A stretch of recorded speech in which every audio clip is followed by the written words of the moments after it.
Meliza Haradinaj ka analizuar dështimin e 5 në Kuvendin e Kosovës.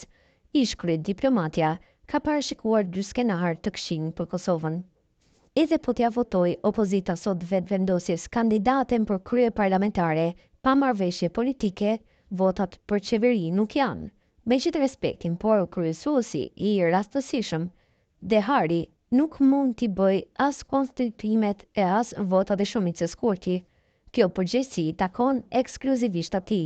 Kokforcia e tij për të mos ia zgjat dorën e bashkëpunimit politik partive të mëdha, PDK ose LDK, do ta shpirë vendin në zgjedhje të reja, ose do të paguaj shtrenjtë koalicionin me partitë e vogla të komunitetit. Të dy skenaret i bëjnë keq Kosovës, shkruan Haradinaj në reagimin e saj.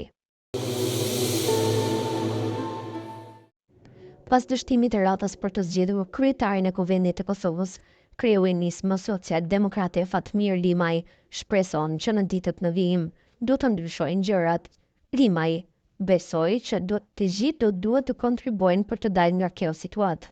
Shpresoi që gjërat do të ndryshojnë në ditët në vijim. Vërtet është pak në lojën nervash, ka rrugën dhe vështirësitë e veta. Unë besoj që në ditët në vijim të gjithë do të angazhohemi të kontribuojnë për të dalë nga kjo situatë dhe Kosova t'i fitoj organet e veta. Një gjë duhet ta kemi të qartë dhe të rëndësishme se çdo gjë tjetër me mbetur pa institucione, por institucionet bën përmes rrugëve të njohura, ashtu siç bën bota e shtetoruar, theksoi ai. I pyetur nëse është takuar me kreun e lëvizjes vetëvendosje Albin Kurti, kryetari i Nismës tha se nuk është takuar, por shtoi se për tema nacionale gjithmonë janë për diskutim.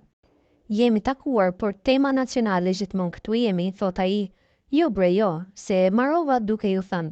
Kush të më thirr kam thënë që do të takohemi për tema nacionale gjithmonë këtu jemi, tha ai. E propozuara e lëvizjes vetëvendosje për kryetarit të Kuvendit Albulen Axhiu nuk ka marrë sërish votat për kryetarit të Kuvendit, raporton Kosova Press. Në tentimin e 5 për të zgjedhur krye parlamentare, Axhiu mori vetëm 57 vota, për nga lëvizja vetëvendosje dhe komunitetet 46 kundër nga PDK, LDK dhe AK, të ndërkaq 3 deputetët e Nismës abstenuan. Vazhdimi i seancës konstitutive pritet të mbajë të premten, duke nisur nga ora 10.